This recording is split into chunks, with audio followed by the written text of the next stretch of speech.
Oi, gente, tudo bem? Como vocês estão? Começando mais um vídeo aqui no nosso canal e hoje nós vamos falar sobre um prazo muito importante do calendário eleitoral. Esse vídeo está indo ao ar no dia 4 de julho de 2024 e nós estamos nos aproximando de uma data muito importante que é o dia 6 de julho para o nosso calendário eleitoral do ano de 2024, que nós temos eleições municipais, como vocês já estão cansados de saber. Então, como essa é uma data muito importante para o nosso calendário e tem diversas coisas que se desenrolam a partir dessa data, eu trago para vocês hoje um pouco dessas coisas que é necessário que quem é pré-candidato precise estar atento. E por que essa data de 6 de julho é tão importante para o calendário eleitoral? Porque neste ano de 2024, as eleições municipais, o primeiro turno, vão ocorrer no dia 6 de outubro. Então a gente tem diversas coisas que precisam ser feitas ou que não podem ser feitas 3 meses antes da eleição. Então esse prazo de 6 de julho significa que nós estamos a 3 meses da eleição e, consequentemente, é necessário que o pré-candidato ou alguém da administração pública tenha que ficar atento à legislação, porque a lei os impõe que seja feito algo ou que não pode ser feito algo. E agora eu trago para vocês algumas dessas observações que vocês, pré-candidatos, principalmente precisam cumprir. Primeiramente, uma data que daí não é o dia 6 de julho, mas é algo muito importante, é a desincompatibilização. Eu já falei aqui no canal, inclusive eu vou deixar linkado aqui o vídeo para vocês. Se você é pré-candidato, pretende ser candidato nessa eleição, eu tenho um vídeo aqui falando sobre desincompatibilização, mas se você ainda não se desincompatibilizou e precisa se desincompatibilizar porque é um servidor público, o prazo para desincompatibilização é até o dia 6 de julho. Mas, nesse caso, você precisa requerer sua desincompatibilização até o dia 5 de julho e no dia 6 você não pode mais ir trabalhar. Então, se você é servidor público concursado, exerce um cargo em comissão, uma função comissionada dentro da administração pública, você precisa se desincompatibilizar, fazer o requerimento de desincompatibilização e informar a administração pública que você está se desincompatibilizando por razões políticas, porque você vai ser candidato nessa eleição, até o dia 5, porque no dia 6 você não pode mais já trabalhar na administração. Como é que isso funciona? Você faz um documento, leva até a administração pública, requer que o servidor dê um recebido no seu documento e guarde esse documento contigo e no dia 6 não vá trabalhar. Então essa é a primeira observação e o primeiro cuidado que você, pré-candidato, precisa ter para essas eleições. Nós temos também no nosso calendário eleitoral, para o dia 6 de julho, a partir dessa data, a Justiça Eleitoral pode requerer à administração pública, a outros órgãos da administração pública, a cedência de servidores para trabalhar nessa eleição. Então, essa é uma data também que, caso a Justiça Eleitoral esteja com poucos servidores e entenda que não é suficiente, ela pode requerer para outros órgãos da administração pública a cedência de servidores para trabalhar nesse período eleitoral.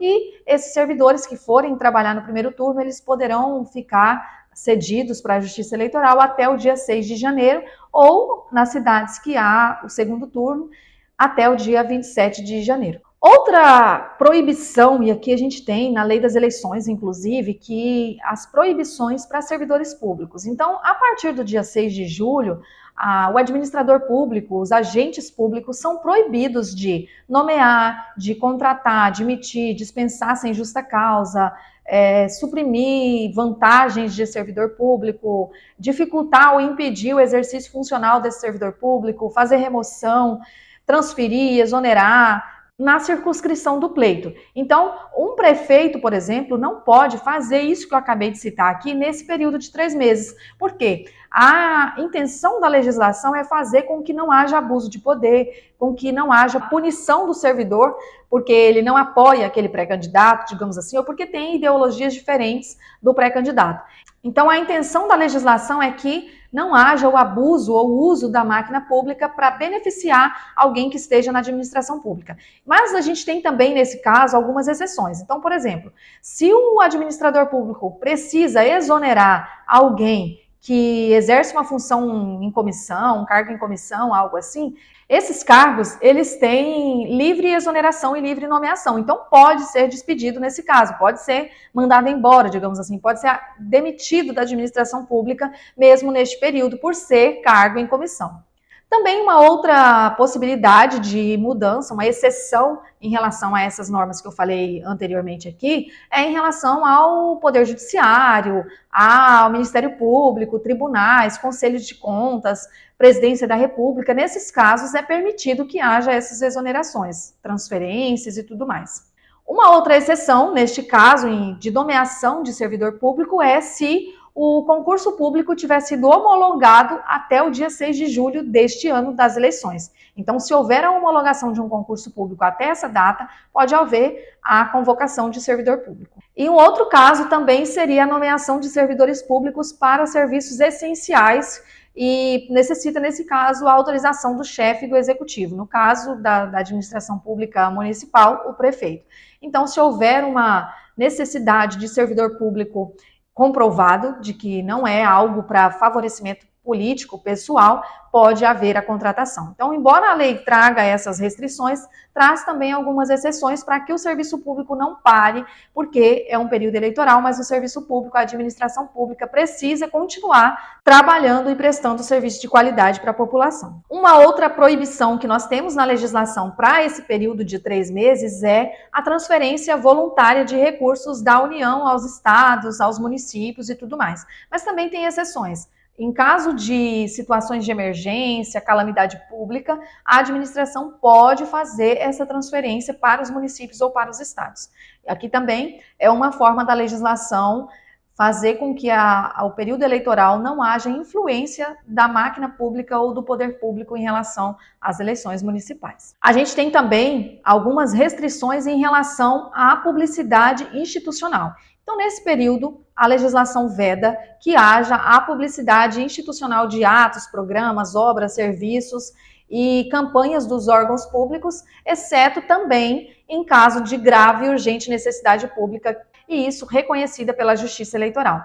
Nós temos também uma outra proibição, que é em caso de pronunciamentos do Executivo em cadeias de rádio e televisão. É muito comum que a gente veja o Executivo Federal fazendo pronunciamentos, mas também pode acontecer do Executivo Municipal, e nesse caso é proibido também, salvo em caso de matérias urgentes ou relevantes, e em caso de calamidade pública e tudo mais. Então, a legislação também proíbe que haja esses pronunciamentos para que não haja o uso de uma imagem de alguém que está concorrendo a um cargo, mas pode se usar da máquina pública para fazer um pronunciamento. Uma outra previsão que a legislação traz é em relação à remoção de conteúdos que identifique algum pré-candidato nos canais de redes sociais, de comunicação da administração pública, mas que identifique algum pré-candidato. Então, alguém da administração pública que é pré-candidato também, a legislação determina que a partir de 6 de julho seja excluídos de sítios, canais, outros meios de informações, né?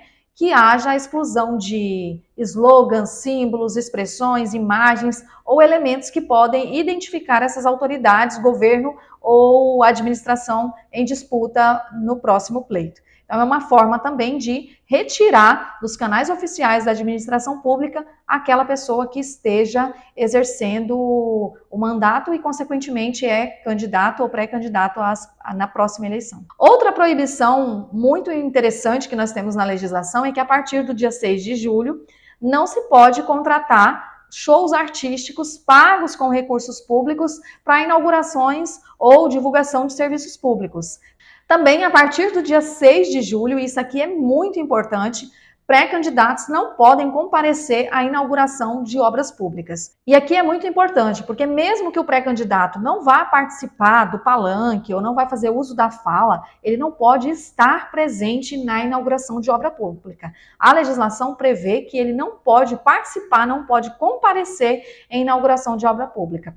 E o que isso significa? A legislação trouxe essa previsão para que nós também tenhamos que a máquina pública, o administrador público não use da administração para fazer promoção pessoal ou dele ou dela ou de quem esteja apoiando para a próxima eleição. Então, o nosso tema de hoje era isso, é uma data muito importante no calendário eleitoral, porque nós estamos a 3 meses da eleição de 2024.